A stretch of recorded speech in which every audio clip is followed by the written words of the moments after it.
Magandang araw ho sa inyong lahat. Ako po si JDB, ang inyong abang lingkod.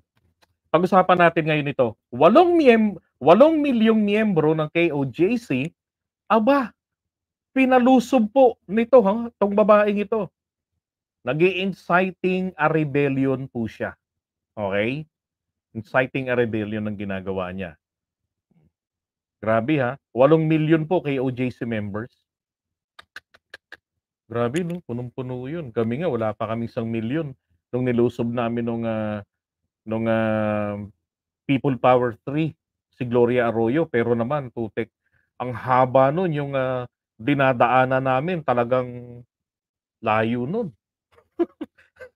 Yung Ortigas, isipin niyo yun, 2001, yung ano, yung bandang ano yan, May, kasi May 19 ako kinasal, eh. Oh, so yung lugar na yun, pagkagabi ang tao hanggang dun sa may umabot ng Guadalupe, pero siyempre bangketa. 'Di ba? Kasi pino-provide pa rin namin na may madaanan, pero hanggang ibabaw ang tao ro'n ng flyover. Oh, paggabi dumadami, pagka araw, pagka umaga nag-aalisan yung mga tao, mangilan-ngilan yung naiiwan do'n. Hmm. Tapos, hindi pa kami nagtagumpay. Kayo, putik na 'yan yung nag-people power dun sa walang 'yan, ngayon lang ako nakakita ng people power every Friday, 'di ba? Tapos hindi ba lang nakaka-100. Hmm, iilang piraso lang sila, nagmamakaawa pa. Oh, eto pakinggan niyo, Malacanang, Ah, hintayin niyo kami. Hindi bakit? kami maghihintay kay Tore. Hindi kami maghihintay kay Tore. Sabi niya, "Malacanang, hintayin niyo kami. Hindi kami maghihintay kay Tore." Tapos eto bigla, oh. Oh, sabi ni ano, ni Torion, "Sir, ang plano mo talaga papasok whether we like it or not? Papasok kami sa ayaw at sa gusto mo." Ang yabang nung babae 'no. Tapos, nung nilusob sila, sinabi niya po kasi 'yan, yung, press con po nila, yung halos gabi-gabing press con na tiga 3 oras, 4 na oras na pagpapaawa nila sa publiko at yung pagpapagalit sa mga tao laban sa gobyerno. 'Yan, kasama yung mga ano, yung mga ano yun, mga banateros, oo, na mga alam ko yun, yan palagay ko lang, yan ang mga tipster. Mula nang dumating diyan, minamalas na kay OJC. Palagay ko lang yun, hindi pa ako sigurado, pero palagay ko lang talaga, sila yung mga tipster. Ayaw umalis, eh. Oh, si Dada nga, nagkakaarestuhan na, nandun pa sa loob. Wow!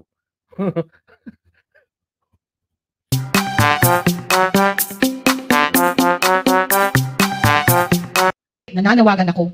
We are withdrawing our support from this regime, this evil, lawless, corrupt regime of Bongbong Marcos. We are withdrawing our support. Hindi ko alam kung saan 'to lumaki. Ang tagal niyo ng sinabi yan na you are withdrawing your support, ang tagal na yan, 'di ba? Tsaka ano kayo, mga piling militar na nagsasabi ng gano'n na, "We are withdrawing our support, blah, blah, blah." Grabe 'tong mga 'to, At matindi amat. malalaman natin ang plano ng mga kaaway natin. Hindi man dapat kaaway kasi dapat silang tagatupad ng batas pero hindi nila sinusunod. Betrayal of trust. Ito ang naging resulta. Ito ang Betrayal of trust. Ang tanong, kaninong trust? Trust po nila. Ano yung trust nila? Trust nila na katulad po ni Duterte, kokonsentihin itong si Kibuloy. 'Di ho ba? Hmm. naging reason kung bakit ganito na lang ginigipit ang Kingdom of Jesus Christ. Kasi nung may kaso nga si Pastor at binuhay yung kaso, Oh, ayun na naman si binuhay ang kaso, 'di ba? Alam niyo yung kaso kapagka na-dismiss, 'di ba? Kahit nga magdesisyon ang piskalya merong probable cause, nagkaroon ng indictment, ang akusado puwede pa nga pong questionin yun, eh. Puwede ngang questionin ni Kibuloy yun. Kung sinabi ng, piskalya ng Davao City na, "Gibson, siya ka na talagang maliwanag, may probable cause, eh. Mag-i-issue ako ng probable cause." Pero puwede mong questionin sa DOJ o puwede mong questionin sa Korte Suprema yung, determination ng probable cause. Puwede yung gano'n, eh. Ang pinagsasabi nito, ang binuhay pong kaso, FYI mga kapatid, tanong niyo sa mga abogado, ang binuhay pong kaso, Ito po yung ano, ito po yung mga tawag diyan, yung um, yung tawag dito, nabasura ng kaso, na-dismiss na, 'di ba? Due to lack of evidence or due to yeah, lack of evidence, ganyan. Ngayon nagkaroon ng bagong ebidensya. Tapos yung ebidensya is enough to convict the person, the suspect. So yun po yung binubuhay na kaso kasi may dahilan, 'di ba? Nabasura, namatay ang kaso kasi po kulang sa ebidensya. Pero nung nagkaroon ng sapat na ebidensya, pwede po yung buhayin ng kaso sa ngalan po ng hustisya. 'Di ba? Papaano magkakaroon ng hustisya kung ang basehan lang kulang yung ebidensya? Tapos dumating yung bagong ebidensya, talagang sapat enough to convict. Sabihin niyo, "Ay hindi, wala na, sorry, late kang dumating, eh." Ano, gago lang, 'di ba? Sinabi naman ni Pastor, haharapin Na, niya yan. we Balik-balik sinasabi ni Pastor, haharapin niya ang kaso we na isinampa sa kanya, binuhay lang ito ha. Ang garantiya tingnan niyo, haharapin niya 'to, haharapin niya 'to, okey. Eh, bakit di hinaharap? Maski nung nandun pa nga lang sa ano, sa Senado. lang na wala talaga 'Di ba naalala ninyo yung 17 commandments ni Kibuloy? Pati yung hotel accommodation, tanginang yan 5 star. Ang sarap paputukan ng rebentador na 5 star, yung mga pagmumukha, eh. Grabe kung maka-demand, eh, 'di ba? extraordinary rendition. Yan yung kapraningan ni Kibuloy, kaka-extraordinary rendition niya, At alam niyo ho ba mga kababayan, mamaya may papakita akong video sa inyo. Susunod talaga sa extradition treaty ang Amerika. Huwag lang makisawsaw ang mga Amerikano. Wala pong pina-file ang mga Amerikano na extradition treaty dito sa kaso ni Kibuloy. And besides, kung hindi ako nagkakamali, hindi po qualified para sa extradition treaty ang kaso ni Kibuloy. Okay? Hindi. Kaya nga sabi ko, nung sinampahan ng kaso rito si Kibuloy, naging pabor pa kay Kibuloy ito. Kasi hindi na siya mai-extradite kung mag-request man ng mga Amerikano na ma-extradite siya sa kanila. Hmm. Kasi may kaso na siya rito sa Pilipinas. O akala ko ba handa niyang harapin dito? Ayaw niya sa Amerika. Oh. Pero nangyari ba? Hindi. Walang garantiya. Kahit yung presidente natin, hindi pipirma. Yung tinutukoy niya nga kahit ang presidente natin hindi pipirma, yun po yung 17 commandments nitong si Kibuloy. Yan. Hindi man lang magarantiya. Wala man lang tayong narinig sa presidente, sa DILG, sa DOJ, sa AFP, lalong-lalo na sa PNP. Wala. Bakit? Magpipirma siya. Ano sabi? Ma-offend ang Amerika. Wala namang sinabing gano'n ng presidente, fake news tong aling to, Ma-offend ang Amerikano. Ang sinabi lang ni PBBM do'n, eto lang bigyan niyo ako ng link o kaya title na lang para madali nating ma-Google right away. Title, exact title. Kung sinabi yan ni PBBM. Ang sinabi po kasi ng Pangulo natin noon, igagaranti ako na hindi ka maaano, dumalo ka lang, magpakita ka lang, sumipot ka lang. Oh, yun ang sinabi ng ating presidente. Hindi ba Jacob Torres? 'Di ba? Hmm. 'Di ba? Yun ang sinabi ni PBBM noon, eh. Gagaranti niya. Sabi nga niya, gusto mo i-cordon natin yung lugar. Ilang ano yun, ilang kilometers? 25 kilometers ba? 50 kilometers, sabi niya. Oh, mula roon sa Senado, kung saan nandoon siya. Yun din ang request ni Kibuloy. Dapat kung nasaan siya nandoon, naka-cordon din yung lugar. Anak ng putya. Talo pa presidente. Ang presidente nagko-cordon lang nung nanumpa lang siya. Yun lang. Pagkatapos nun, wala na. Papahiya siya sa mga puti. Yan ba ang klaseng presidente na nararapat na mamuno sa Pilipinas? Bakit hindi niya proteksyonan ang karapatan ng aming pinakamamahal na pastor? Yun! Pangungonsinti nga ang gusto ng mga to. Pastor Apollo C. Kibuloy na alam namin sa amin, wala talaga siyang kasalanan. Kaya haharapin niya yung O teka, 'di ba? Sino kayo para magsabi na wala siyang kasalanan? 'Di ba? Masasabi lamang po 'yan with effect, with legal effect. Kailangan merong legal effect, eh. Ang makapagsasabi lamang po diyan ay eto pong huwes mismo ang magsasabi na base sa mga iprenesentang mga ebidensya at testimonya si Apollo Kibuloy, Apollo Carion Kibuloy ay hindi po nagkasala. Ganoon, yun lang, 'di ba? Kaso papaanong mangyayari naman na paano mangyayari yung gano'n na tago ng tago, 'di ba? Hmm. Sabi ni Kirk Lea, "Sir JDB, Duterte legacy ito, KOJC self-entitlement." Gano'n na nga po, ma'am. Kaso, yun nga lang, makikialam itong Amerika. Pero itong presidente na ito, wala siyang pakialam sa mga mamamayang Pilipino. Hindi man lang We're satisfied with the president. in-honor ang constitutional rights ng aming pinakamamahal na pastor. Pilipino rin si pastor, pero wala siyang pakialam. Ang pinagsisilbihan niya, Amerikano. So matino pa ba ang presidente ito? That betrayal of trust will trigger us. But that is the reason why tonight, Hindi niya maipaliwanag yung betrayal of public trust.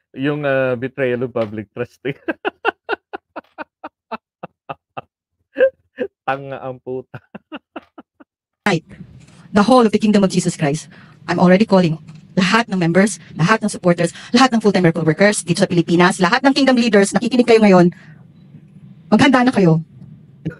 Kasi dire-diretso na to. Ay, Tayo na ang pupunta sa Malacanang. Hindi natin sila hihintay na lulusubin tayo ang lulusob. Tayo na. Hindi tayo aalis hanggat hindi bababa. Hindi ako nananawagan ng hair follicle drug test. Ayaw na ni Gaga ng hair follicle test. I will tell you later. Pag napunta tayo sa susunod na topic yung Maharlika, I'll tell you. Bakit ayaw na nila ngayon ng hair follicle test? Alam na ng buong Pilipinas, ng buong mundo. Lulusob na raw sila, lulusob na. Ulitin nga natin, so kung marinig. Hindi sila hihintay na lulusubin tayo ang lulusob. So yun, hindi na raw sila maghihintay na lusubin sila. Diba sabi nga niya sa una, hindi na namin hihintayin, Malacanang. Hindi na namin hihintayin si sabi niya rito? Yang, hintayin nyo kami. Hindi kami maghihintay kay Tore. At wala nang karapatang aming pastor, wala ka na ring right na mabuno dito sa bansang Pilipinas. Binaboy mo ang karapatan ng aming fabricated lies galing sa iyo kasi wala na. Nakatali ka na sa Amerika. Hindi Pilipino ang pinaglilingkuran ni Bongbong Marcos. Pastor lang ang nagbigay ng platform sa iyo. Pero ito, ganun nga. Wala. Kasi nga mga korap kayo. Wala talagang ininiwala sa pangalang Marcos. Si pastor lang ang nagbigay ng platform sa iyo. Ayun ito yung panunumbat na ginagawa nila. Palagi yan, paulit-ulit yan. 'Di ba? Kaya kinakailangan si PBBM maging sunod-sunuran sa kanila. Ganon din ho ang ginawa nila kay Duterte. Pinahiram ng helicopter, pinahiram ng private plane, ng kampanya. Yun, ganon ang ginawa nila noon para masiguro nila yung kanilang impluwensya. Yan ang ginagawa po ng mga panahon na yan nito ni Kibuloy. Kaya nga sino kinuha niyang spiritual leader? 'Di ba? Naging spiritual advisor ito ni Gloria Arroyo. Tapos kanino ba? Kay Pinoy rin yata. Ganun din. Talagang dumidikit po siya, parang gawain ng mga taga-Pogo. Dumidikit po sila sa mga nasa taas ng gobyerno. Yan, para po sa impluwensya. Meron sila talagang gustong na hindi lang po patunayan, talagang gusto nila meron silang masandalan na matibay na pader. Bakit? Ginagawa lang po yan kung meron tinatago. Pero ito, ganun nga. Umita pa nga kayo dyan Grato ka. Wala Hindi ka naman talaga totoong naglilingkod sa Pilipinas. At ngayon, ayan, pinagbili mo ang aming mahal na pastor sa Amerika. May timeline ka. Ngayon, may timeline ka na. Mula Nagbanta ng timeline ng Gaga. dito sa amin. Bakit? Okay, may mga pulis na. Ito yung mga pulis, palaging nandito. Palaging sumusugod. Ito ngayong gabi. Palayasin nyo kasi yung mga vloggers. Yun naman nagtuturo yun ang tipster yung mga vloggers dyan Nung walang vloggers dyan sa KOJC, walang huli-huli, hirap na hirap sila. Na alamin kung nasan si Kibuloy. 'Di ba? Hirap na hirap sila, pero nung nagka-vloggers, ano nangyari? Ang dami na naming intel na natatanggap. Kayo ng mga pulis, mga law enforcers kayo, pero hindi nyo alam ang law. Because this government is already lawless. Mga pulis na dapat law enforcers, nagsabi na pupunta sila dito at hindi na sila susunod sa rule of law. ang sinusunod nila, mga terorista na nga. Baliktad na, ang mga pulis na ngayon ng terorista. So lulusob sila dito, tatapatan nila yung mga kingdom citizens na nandito sa loob ng compound, lulusob daw sila na 3,000 sila, no? Ganun na, kasama, Excuse me, 2K lang yan. ganun na, kamasahol, ganun na talaga tayo binaboy, na ang pamahalang ito, always, si Dr. Rin sinasabi niya, he always look past all these officers, and it Hindi, Jim, ganito eh. Kaya sabi ni Jim, di ko gets, bakit kay PBBM nila lahat sinisisi? Eh, wala naman siyang kinalaman sa mga kaso ni Kibuloy. Dahil sa panahon pa ni Digongyo, ang mga pangyayaring yan. Correct, panahon pa ni Duterte yan. Kaya lang, ang ginagawa nila, sinisisi nila. Kasi po, nag-investigate si Risa Ontiveros. Pangalawa, yung Amerika, naglabas po ng card na yan, ng Apollo Carrion Kibuloy, Most Wanted, blah, blah, blah. Tapos si PBBM, hindi man lamang kinakausap ang Amerika na Pilipino naman yan, huwag yun ang ganyan ni Kibuloy. Wala, hindi ginagawa ni PBBM yun. So, that's one of their expectation na gagawin ni PBBM sana. Konsintihin si Apollo Kibuloy. Ipaglaban. Ang problema, wala. hindi na-meet ni PBBM. Either hindi na-meet ni PBBM yung kanilang expectation or they expected too much. Alin po dun sa dalawa? Palagay ko yung too much expectation. Yun. Kaya sila nagagalit. always falls. At saka panahon pa naman ni Duterte mga pinaggagawa niyang yan eh. 'Di ba? Panahon pa ni Duterte, bago pa nga si Duterte, ginawa niya yung mga yan eh. So, bakit ngayong kay PBBM ginagagalit sila, sinisisi? Kasi po ngayon nagpo-prosper yung kaso. Okay? Kaya po sa kanya sinisisi. On the, I don't know, he's no longer president, Mr. Marcos, we are withdrawing our support from your presidency. Ooh, scary. Kaya, hahanda na kami. Sa pananawagan ko ito, alam na maririnig na ito ng lahat ng kingdom citizens dito sa Yan, Pilipinas at sa iba't ibang. Ito yung yung act of inciting a rebellion. Dako ng mundo. We are now withdrawing our support from you because of your betrayal of our beloved pastor, not only our beloved pastor, but the whole Philippines. Pinagbili mo na kami sa Amerikano, pinaglilingkuran mo, doon ka. Lumayas ka dyan sa Malacanang. Bababa ka. This will be the night. Ito ang pabilo ng rebellion against sa pamahalaan. This lawless, evil regime of Bongbong Marcos Jr. So sa lahat ng mga Pilipino na may pagmamahal sa ating bansa, sa lahat ng mga kingdom citizens, sa lahat, sa Maisog, alam ko mananawagan din ang aming mga kasamahan dito. So hindi lang siya dapat ma-impeach kasi hindi naman talaga dapat ma-impeach. Bumaba ka na dyan. Bumaba ka na dyan. And the clock is ticking. You're running out of time. While there's still time, magbalot-balot ka na. This time around, alam ko maraming nananawagan. Pero ito ang pananawagan na pakinggan mo. Kasi pananawagan na ito, hindi lang ng mga Pilipino. Because there are watchers in heaven. Sagad na ang kasamaan mo. Sagad na ang pagpapahirap mo sa Pilipinas. This country is sick because of you. The healing will start only if you're gone from your office. You don't deserve that office. You don't deserve the Filipinos, so you do not even deserve our respect anymore. So yon, ito ngayon ang magiging tema ng press ko na ito. Sa buong Pilipinas, magkaisa tayo. At muli, nananawagan ako, we are withdrawing our support from this regime, this evil, lawless, corrupt regime of Bongbong Marcos.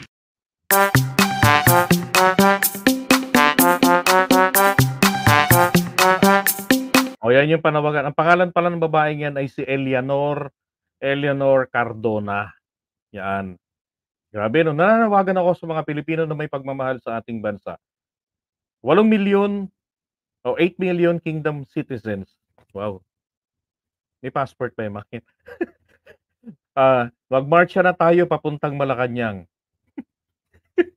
Mr. Marcos, we are withdrawing our support from your presidency.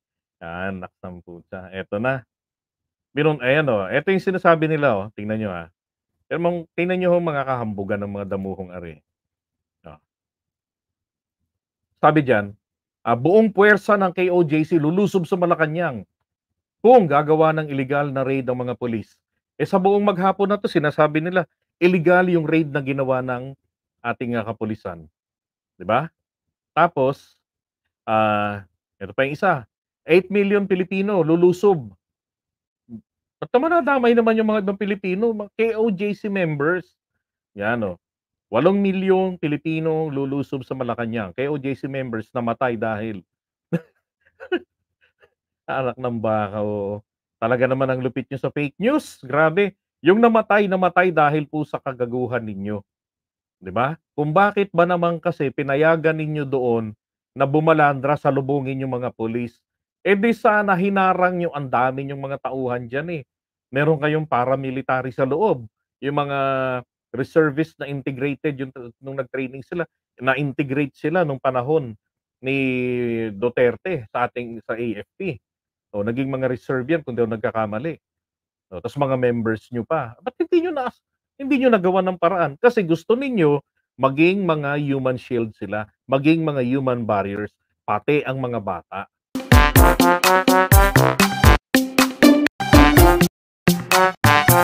Ayan.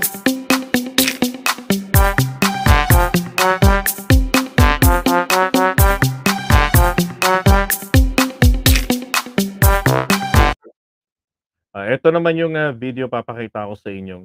Pumunta kami, Mindiola po yan mga kababayan, That is Mindiola. Tingnan niyo naman, ah, grabe yung 8 milyon po diyan na sinasabi nilang, lulusob. Grabe ang sakit po sa mata mga kababayan. Lakihan pa ho natin baka hindi pa nila makitang maigi. Ba't ba nandiyan ako? Hindi lang, ayan, ayan. Rito lang, ayan, Oh, okey? Papakalingap na yan. Kanina po yang mga bandang bandang 4:00 po ito ng hapon. Grabe ang dami. Wala ngang barricade dito, walang harang. Usually yung lugar na 'to, yung parting yan, may harang po yan palagi. Walang harang yan. Welcome na welcome kayo. Bakit nawala kayo? Saan kayo nagpunta? Akala ko ba lulusob kayo, ang tatapang ninyo, ang dami niyo. Wala.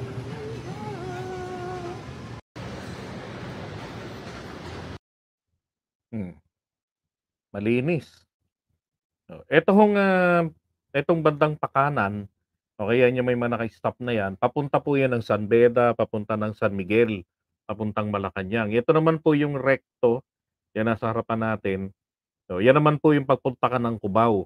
Pag diniretso mo rito yan yung kalsadang diretso diyan, may red light. Yan naman po ang recto, yan po yung simula ng Recto Avenue or Ascaraga. Papunta naman po yan ng FEU, ng Divisoria, yan naman ho. Okay? Ito, pag didiretso mo naman 'to sa may traffic light uli, bandang, eto 'tong nakikita niyo yung traffic light na yan, papunta naman ng, yan, Malacanang pa rin, papunta ng yan, ng, Luneta. Oh, wala naman sila, okey? Wala akong indikasyon. 4:30 po, pinuntahan naman namin. Eto naman po, do'n ito sa may loob ng, park ng, ng, Maynila. Tapat ito ng Liwasang Bonifacio. Tingnan niyo. May nagkakatipon-tipon, wala, Mismong mga miyembro nila hindi sila pinapakinggan, nilalangaw na sila. Ayan, labas tayo. Ayan, Wala, malinis po talaga. Wala, ito yung pinagdausan natin ng mga rally, 'di ba?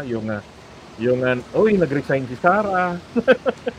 Tapos diyan sila nag-rally para bumaba si PBBM. Hindi naman nila nagawa, nag-Jericho March pa sila. Wala, malinis na malinis po yung lugar. May isa ho, ayan wala May pulis nga, wala 'Di ba? Ano 'to, sarili niyo binubudol ninyo. Ayan hanggang dulo diyan sa may post office na yan. Puntahan natin post office mismo, dulo. Wala ho, Walang mga nagtitipon-tipon na mga miyembro nila.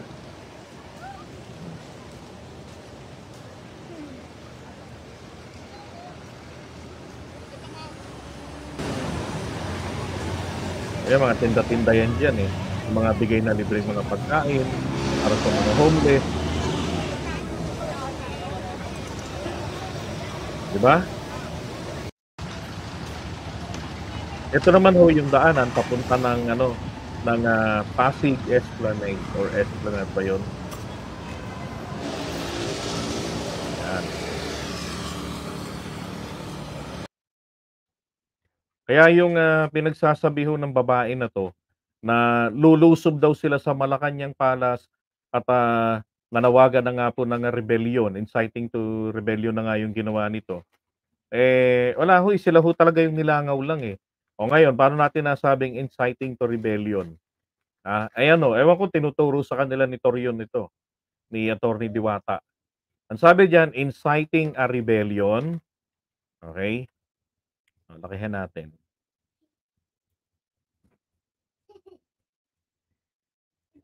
Okay, sabi diyan inciting a rebellion or insurrection. Yan, ang Article 138 ng RTC. Concept, ito po yung concept. The penalty of prison mayor in its minimum period shall be imposed upon any person who, without taking arms or being in open hostility against the government, shall incite, ibig sabihin po, nang uudyok others to the execution of any of the acts in Article 134 of this code by means of yung pong rebellion. Pero sa pamamaraan po ng speeches, proclamations, writings, emblems, banners, or other representations tending to the same end. Okay? Ang layunin po, hindi po, yung gumagawa po nito raw, hindi siya direktang nakikisali na mayroong armas na ginagamit, no, na open na makipagbakbakan sa gobyerno. Hindi ganon, hindi po sedisyon. Ang sa kanya lang is magrebelde tayo, kalabanin natin ang gobyerno. Yan, kontrahin natin, kalabanin natin. Kagaya nito, palayasin natin ang presidente. Hindi tayo aalis doon hanggang di bumababa si PBBM. Yun. So yan po ay inciting a rebellion. Okay? Kaya nasabi rito, mode of commission, number 1, incites others to the execution of any of the acts, yung mga binanggit dito. He commits such acts by means of speech, proclamations, writings, emblems, and banners, and other representations tending to do the same. Number 3, without taking arms or being in open hostility against the government. Basta yung mga yan po, ito kailangan nandyan yan, tatlong yan. Okay? Kailangan presente yung tatlong yan. Yun po yung kinukomit ng babaeng ito. So ngayon, papaano kung yung mga tao po sumunod sa kanyang katarantaduhan, 'di ba? Papaano ngayon 'yun? Oh. Di pagka nagkaroon ng arestuhan, pinagdadampot, kinasuhan yung mga 'yon. O kasalanan na naman ni PBBM, 'di ba? Kasi tatanga-tanga sila. Kaya yung mga members ni Kibuloy, alam niyo ho, ang gusto niyo lang naman po umakyat ng langit. Okay? Hindi na po kasama doon ang pagpapakatanga. Kaya nga sinabi ho sa Biblia, seek the truth. 'Di ba? Bakit? Because the truth will set you free. Saan po? Sa kainosentehan na sinasamantala. At kapag nagpasamantala ka na hindi mo kasi hinahanap ang katotohanan, yun po, nagpapakatanga ka na ron. At doon tuwan-tuwa sila kasi habang tanga ka, nagiging human shield ka nila. Okay? Ay mga kalokohan ng mga alagad na to ni Kibuloy. 'Di ba? Hindi na ho sila naaawa roon sa tao eh. Ngayon, dito naman po sila napraning.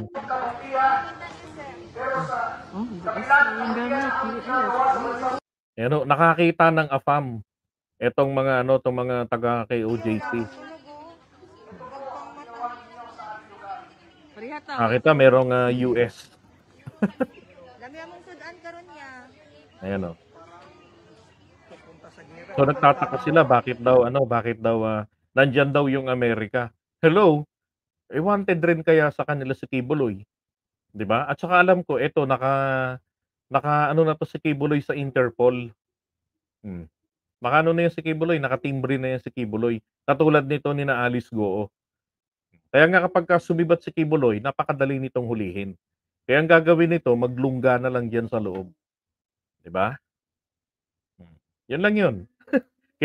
Kinapraningan na nila dahil bakit daw merong AFAM. Wala, ibang klase itong mga to. Abot-abot na nervyos. Okay, so iwan muna natin ito. At sana makasuhan po yung babae na yan na nag-i-incite ng pagre-rebelde. At hindi iniisip ang magiging epekto nito sa mga susunod na mga utu-utong miyembro nila.